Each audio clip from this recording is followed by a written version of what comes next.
Chapter 16. Quality conflicts, when passion conflicts with other non-dual qualities.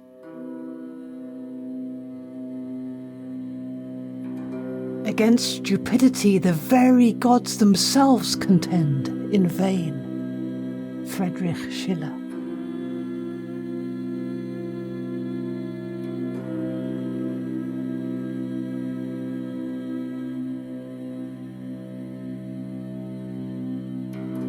Students of non-dual therapy and readers of this book are in an evolutionary process of discovering the myriad qualities of true nature, which are inseparable from the qualities of consciousness.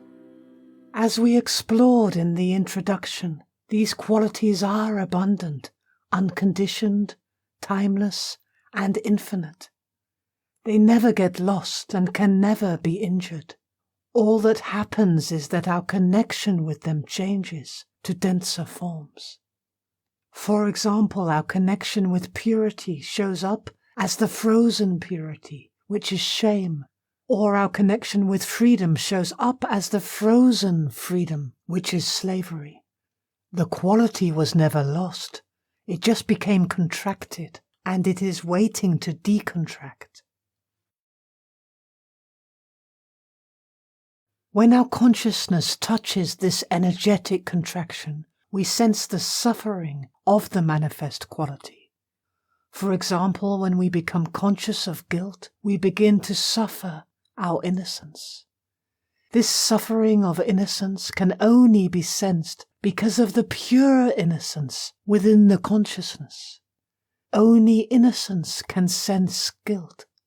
If we were guilty to the core, we couldn't feel it. This guilt is made of contracted innocence, and there is an energetic recognition. In this way, consciousness is a catalytic healer of the psyche. Consciousness contains the living templates of the qualities of true nature in unadulterated form, and the touch of consciousness is an invitation for contracted energies to melt back to source.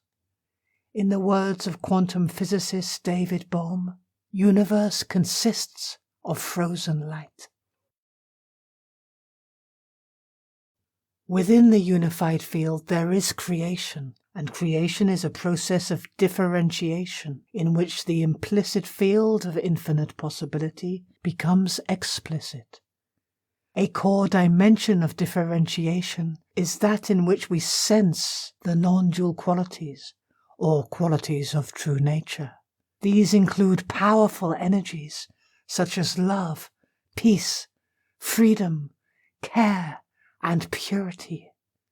These qualities are an inseparable, interdependent orchestra of infinite variety.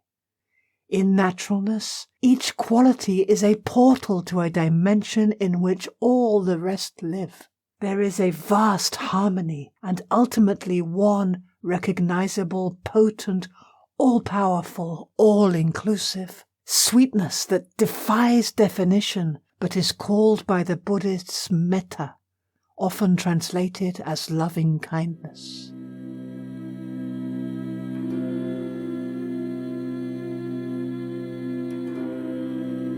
Sometimes the psyche will block one quality at the expense of another. It will hold them apart in a state of competition, as if one quality threatens the other. For example, the quality of freedom could be taken as incompatible with the quality of care, the quality of belonging as incompatible with the quality of truth, or the quality of peace as incompatible with the quality of passion. As part of its controlling mechanism, as a strategy to survive, the psyche splits itself into subparts in which the flow of information is broken down in a field of conflict or suffering. The part of me that cares for my children, for example, might demand the sacrifice of the part of me that needs to move in freedom. The part of me that is loving might demand the sacrifice of the part of me that is truthful, or vice versa. Healing comes when we are able to blend the two qualities that have been polarized in the psyche. For example, when we find the freedom in care, what happens? For example, let's imagine there is a conflict between passion and care. When we find the passion in care, what happens? When we find the care in our passion, what happens? What had seemed mutually exclusive refines and becomes truer. Where parts of the psyche were breaking connection, a whole new flow of information exchange starts up. It is entirely possible that the resource of one quality will help liberate the contraction in the other. Our care, for example, becomes much more unconditional, genuine, precise, and empowered when it has passion in it. In this psychological minefield of quality conflict, passion is a family black sheep and is often a forerunner for sacrifice. This is ironic because passion is the quality with the elixir that can awaken all the other conflicts from anywhere and everywhere. For example, the quality of love might falter at a mass grave. But passion will not. Passion will unlock the love from its conditions. The quality of care might falter if it needs to destroy. But passion will not. Passion will unlock the care from its conditions. In the words of Viktor Frankl, it is not freedom from conditions, but it is freedom to take a stand towards the conditions. When we consider all the reasons why not to be passionate, we will find the quality conflicts around passion. Perhaps we deny our passion because then we would feel devoid of care. Passion, after all, can seem egocentric, arrogant, inconsiderate, and risks being hurtful to others. Passion can be destructive, and caring people preserve. They do not destroy. To be passionate, we need to be careless, right? We need to throw all worries to the wind and just go for it. But how would it be to be passionate in our care? How would it be to care deeply for our passion? Could we imagine a way in which passion is care and care is passion? Can we get a sense of the process of liberated quality connection that comes forward when the two are allowed to fuse and move as one? Let us pick another quality. Perhaps we feel that if we allow passion, we will lose all peace. A passionate life is not an easy one. It is a life of strife. How can there be peace in it? This is a contemplation that could revolutionize how we connect to both peace and passion. Is peace a freeze on activity? Is it a constriction, a state of inertia, or a dead weight? If we make a feeling connection with peace and bring the energy of passion into it, what happens? If we let ourselves be at peace with the natural ebb and flow of passion, what happens then? Can you sense the deepening empowerment and the relaxation into the field of pure potential? Sometimes the quality conflict can be sneaky. For example, we might not feel able to allow passion because we are just unable to feel it. We can be so caught in the quality of manifestation that we are unable to allow the unmanifest source, which is the emptiness out of which passion emerges.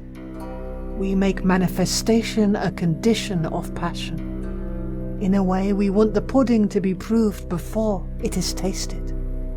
This patterning is quite common in our conditioning, in which we are addicted to control. It affects our attitudes to all qualities, as all of them arise spontaneously out of the unmanifest.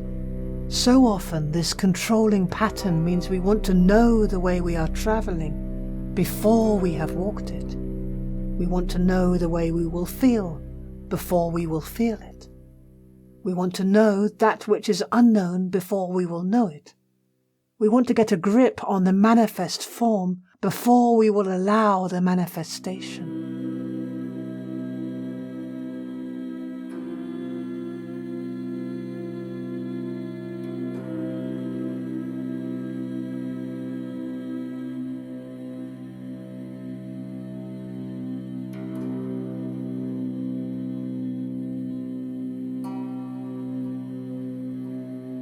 Of course, this critical difficulty with emptiness or dissolution will interfere with passion. We want passion so much we despair at the lack of it, barring our own entry to the unmanifest field of pure possibility. Let us again quote David Bohm. Space is not empty, it is full, a plenum as opposed to a vacuum, and is the ground for the existence of everything, including ourselves. The universe is not separate from this cosmic sea of energy. In the reunion between qualities through split fragments of the psyche, a powerful healing process is occurring. Sometimes a third quality will come forward as a needed bridge. For example, the quality of authority could come forward as a resource in the negotiation between truth and passion, or the quality of wisdom could come forward in the negotiation between passion and innocence. All qualities are of service in the liberation of all other qualities. The dance of true nature will spontaneously attune to the needs of the here and now, especially when the quality of passion is allowed back into the family.